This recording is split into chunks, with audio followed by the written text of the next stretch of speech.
Hey guys, welcome to the Field of 68 YouTube channel. If you like what you see here, hit that subscribe button and you'll get more college basketball content just like this.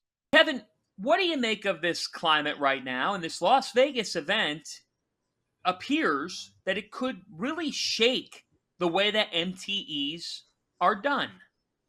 Yeah, a few things. One, I think anytime there's like a disruptive force, right, which is what this Vegas event is, that there's some like initial instability and then things kind of settle down to something, much closer to what they've looked like in the past. And I think that's what we'll have. I think this was partially maybe my skepticism about like the financial aspect of this Vegas event, but I think this is, something that will be a big storyline for the next couple of years. I don't think it will be forever the way that it goes.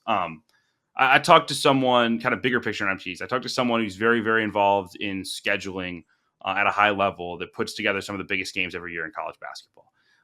And we talked the other day, and he said, look, the biggest issue with the 8-team MTE right now is for high major teams that are worried about getting games that wind up hurting them come March, right? So Wake Forest is a good example. Wake Forest this past year lost its first game as MTE. I believe they were in Charleston or Myrtle Beach. They lost their first game. That meant their second game, because the worst team in the event was Towson. Their second game was against Towson because Towson had lost their first game too. So then they beat Towson. It means nothing. And then your third game in 3 days, you're playing against another high major team and you're gassed and you lose. And their performance in the MTE, could well have been the difference between Wake being a tournament team and not, right? So I think what a lot of programs are looking for is like, let's group up smaller. Let's make sure that we know who we're playing ahead of time, right? It's not, if we win, we get this, we lose, we get this. Like, let's play let's play a round robin, right? 4 teams, round robin, come to Vegas, come to the Bahamas, come to wherever, right? I think the control aspect is really what programs want. And the hope is that by doing that, you'll have a better chance to control your own destiny come conference play for the NCAA tournament. Now, is this a good thing for college basketball?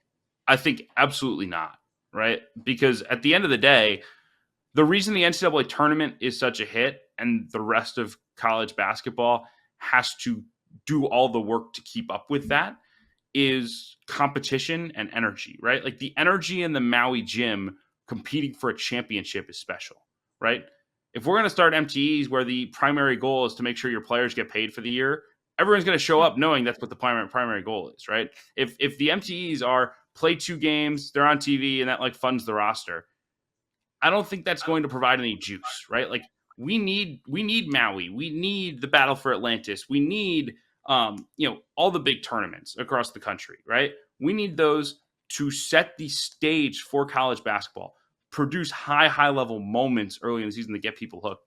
If it feels like we're playing exhibitions until the NCAA tournament starts, that's not good for our game. Yeah, well, look, I 100% agree with you. I don't think that if, let's just say, some of those non-Maui 8-team MTEs end up becoming 2 4-team MTEs, I don't think that that's necessarily the worst thing in the world. Maui can't go away. We got to find a way to be able to keep the Maui Invitational, right? We already lost the Great Alaska Shootout. We lost a lot of these things that were unique to college basketball and made them special. We cannot lose Maui. Can't lose the Battle for Atlantis. You got to be able to keep that thing going. What I would love to see is a way to be able to guarantee like a minimum NIL dollar value. Like this, let's just say this event, what is it? The Players Era Classic or something like that. The one in Vegas. Maybe set it up so that every team gets a minimum of $500K to their NIL budget. But as you win, you get more. So let's just say instead of getting $1 million if you win the thing, then you get 3 million, and it's an automatic bonus for every single player on the roster that gets like 200 grand or something like that. You don't think these dudes are going to be playing hard to try to get that extra $200,000 or whatever it ends up being, right? And I think that being able to find a way to be able to, it's kind of like the TBT, right? Finding a way to be able to make it so that they're playing for a paycheck at the end. They'll be playing hard because that'll be a lot of money, a significant amount of money for those kids. The bigger concern I have is if we are going to just 5 power conferences, right? And you're only allowed to have one team from each of those power leagues in each of these events, like I think that that's going to kind of dilute the quality of what you see in a lot of them if it's an 8-team MTE. So I wouldn't mind seeing that change so you can have 2 teams from the same conference playing in the same MTE. It just doesn't count as a tournament game if they end up facing each other. Don't let them play in the first round, put them on opposite sides of the bracket. But if they end up playing in the tournament, who cares? Doesn't matter to me. We got 37. Most of these teams aren't even going to play twice. How many SEC teams are going to play each other twice in the regular season? Like, Yeah, and you get what, 3 home and homes? Like, who cares at this point? Maybe even count it for a conference game so they can play each other twice. Like, whatever. Who cares about that? It's not like they blew up the Pac-12 for no reason. It's not like you give a damn about these leagues other than the people that are paying the money for the TV deals. So let them play. Look, the incentive-based tournament, I understand it and can see that happening if it's not going to already in Vegas with this Players Era tournament.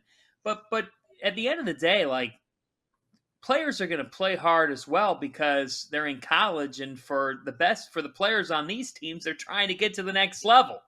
Let's not forget about that incentive here because these guys want to get to the NBA. I mean, at the end of the day, okay, the cash is going to stop flowing somewhere, right? We can't just do in-season tournaments in college basketball like we have one in the NBA dispersed across 7 or 8 events. Am I talking crazy or not? I don't think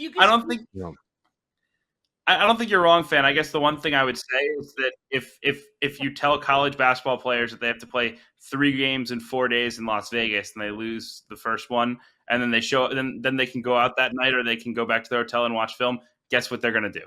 Because we've all been 22 in Las Vegas before. Yeah, but I think coaches, NIL aside, coaches have wanted to do away with 8-team tournaments, 3-game events as is, because they want more control of their schedule. It's why conference challenges are going away or have starting to go away. Like, coaches don't like conference challenges. And if you're a Marquette who just scheduled home and homes with Purdue and with Maryland, and you can control your own schedule, there's value to that too. It's a great discussion topic. I agree with Kevin. I don't think Atlantis is going away. Maui's got to make it valuable for teams to travel that far to Hawaii. Thank you for watching the Field of 68. If you've enjoyed what you've seen here, hit that like button, share this link with your friends, or check out the description for some other places that you can consume Field of 68 content.